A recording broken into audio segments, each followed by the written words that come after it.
lagi, saya akan segera panggilkan pembicara kita yang pertama, yaitu Bapak Dr. Sigit Eko Pramono, SEAK MIB CA. Sebelum beliau memaparkan materinya, izinkan saya untuk membacakan CV beliau terlebih dahulu. Selamat datang, Bapak Sigit.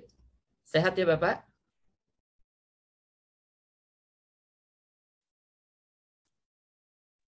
Alhamdulillah Rabbil Alamin. Assalamualaikum Mas Suhani. Alhamdulillah, sehat. selamat datang Bapak. Baik, berikut adalah CV beliau. Beliau pernah menjabat sebagai Central Bank of Indonesia Senior Economist tahun 2016 sampai tahun 2021. Dan seperti yang kita ketahui juga, beliau adalah salah satu anggota Dewan Standar Akuntansi Syariah di tahun 2018 sampai 2020. Beliau juga sudah sangat lama sekali sebagai senior internal auditor di Bank Indonesia ya. Jadi beliau sudah sangat erat kaitannya dengan aturan-aturan di perbankan dan juga bagaimana standar akuntansi tersebut. Beliau adalah lulusan program doktor dari Universitas Indonesia pada tahun 2015. Nah, demikian mungkin CV singkat. Beliau juga alumni dari Universitas Pajajaran di tahun 1989. Jadi ini ibaratnya kayak kembali ke rumah ya Bapak. Baik, tanpa perlu berpanjang lebar, saya persilahkan kepada Bapak Dr. Sigit Eko Pramono untuk menyampaikan materinya. Sebelumnya saya ingatkan bahwa Bapak memiliki waktu maksimal 30 menit untuk pemaparan materinya. Nanti kita akan sambung dengan pembicara berikutnya sampai pada sesi tanya jawab. Terima kasih. Silakan Bapak Sigit. Iya, terima kasih Mas Suhani. Mohon izin saya diberikan akses untuk share sudah Mas Suhani? Sudah Bapak. Oke, saya coba tes dulu share screen.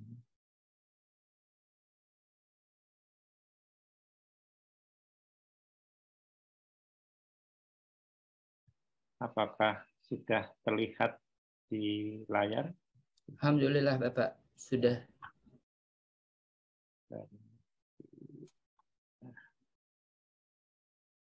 Oke. Bismillahirrahmanirrahim. Assalamualaikum warahmatullahi wabarakatuh. Bapak Ibu yang saya hormati, alhamdulillah kita bertemu di pagi yang baik ini. Kita akan berdiskusi sebenarnya Pak Suhani. Ini materi juga sebenarnya juga bukan baru-baru amat, sudah sering saya paparkan. Namun sekiranya ada yang belum jelas, mari kita diskusikan. Kalaupun sudah jelas ingin dipertegas lagi, kami persilahkan untuk kita diskusikan. Jadi, alhamdulillah saya diberikan kesempatan pagi ini untuk memaparkan kembali mengenai pedoman akuntansi pesantren. Jadi tadi sebagai intro Pak Suhani sudah menerangkan cukup jelas sebenarnya asal muasal daripada pedoman ini. Nah, ini saya hanya akan memperpanjang supaya nanti diskusi kita menjadi lebih banyak. Jadi kalau kita bicara pedoman akuntansi pesantren, ya, jadi agenda hari ini saya akan memaparkan latar belakangnya. Ya, sebelum kita bicara urgensi, ini bicara pada dari mana sih asalnya akuntansi pesantren itu sendiri, bicara kemudian mengenai pedoman dan akuntansi pesantrennya secara sistemnya yang nanti kita sebut selanjutnya adalah santri, dan kemudian kita bicara bagaimana ke depannya akuntansi pesantren ini akan dibawa. Ya, jadi kalau kita bicara mengenai akuntansi pesantren, ini memang mau tidak mau memang terlepas daripada peran Bank Indonesia pada waktu itu. Jadi kalau tadi bicarakan di tahun 2016, ya gitu Pak Suhani, jadi 2016 pun juga punya sejarah. Jadi itu diawali sebenarnya dengan adanya Perpres 91/2006 mengenai pembentukan Komite Nasional Keuangan Syariah. Jadi pada waktu itu namanya KNKS di 2016. Dan ini dalam tanda kutip menyebar ke seluruh instansi lembaga pemerintah, lembaga negara, sehingga dalam hal ini Bank Indonesia ikut di dalam sebagai anggota KNKS, akhirnya membentuk apa yang disebut dengan Departemen Ekonomi dan Keuangan Syariah. Jadi kalau kita kenal Departemen Ekonomi dan Keuangan Syariah, kalau disebutnya DEX itu tahun 2016. Nah, kemudian dampak daripada itu, kemudian 2017 lah kemudian kita siapkan namanya blueprint atau kerangka dasar bagaimana ekonomi dan keuangan syariah yang akan dituju. Gitu ya. Nah, ini sebagai kerangka dasar blueprint pengembangan ekonomi syariah, sedikit saya ingin cerita supaya nanti tergambar sebenarnya dari mana tadi saya cerita asal-usulnya atau nanti kita bicara urgensinya daripada pedoman ini. Jadi kalau kita lihat blueprint ekonomi dan keuangan syariah di Bank Indonesia, itu visinya memang, mohon maaf agak sedikit mungkin bombastis atau sangat tinggi, yaitu yang tadi yang disebutkan juga Pak Sohani mengenai kita ingin menjadikan pusat ekonomi dan keuangan syariah dunia. Nah, cita-cita yang demikian ini kemudian dibangun nih di dalam pilar, kalau kita menggambarkan sebagai suatu rumah bangunan, ada soko gurunya, ada 3 landasan atau 3 pilar yang kita atau yang diharapkan bisa mendukung visi menjadi pusat ekonomi dan keuangan syariah. Yaitu yang pertama, pilar 1 berarti ini bicara mengenai penguatan ekonomi syariah. Ya. Pilar kedua mengenai pendalaman pasar keuangan syariah. Dan ketiga adalah penguatan riset, assessment, dan edukasi. Jadi kalau bicara ekonomi dan keuangan syariah, kita pilarnya 1 ekonomi, pilarnya kedua keuangan, dan pilar ketiganya adalah dukungan riset dan assessment maupun edukasi. Nah, karena kita bicara pada mengenai pedoman akuntansi syariah atau pedoman akuntansi pesantren, kita fokus kepada pilar 1. Jadi ini kita bicara pada pilar penguatan ekonomi syariah. Di dalam pilar 1 penguatan ekonomi syariah, ada 2 program pengembangan yang dicoba disusun, yaitu mengenai program kemandirian ekonomi pesantren dan program pengembangan ekosistem halal supply chain. Ya. Alhamdulillah dua-duanya saat ini masih terus digerakkan, dan di dalam konteks pengembangan kemandirian ekonomi pesantren ada 3 program subprogramnya. Bicara mengenai replikasi model bisnis pesantren, bicara pengembangan aplikasi marketplace pesantren, dan yang kita diskusikan pagi ini adalah mengenai standar laporan keuangan pesantren. Ya. Jadi 3 subprogram ini yang saat ini bergerak menuju pengembangan kemandirian ekonomi pesantren.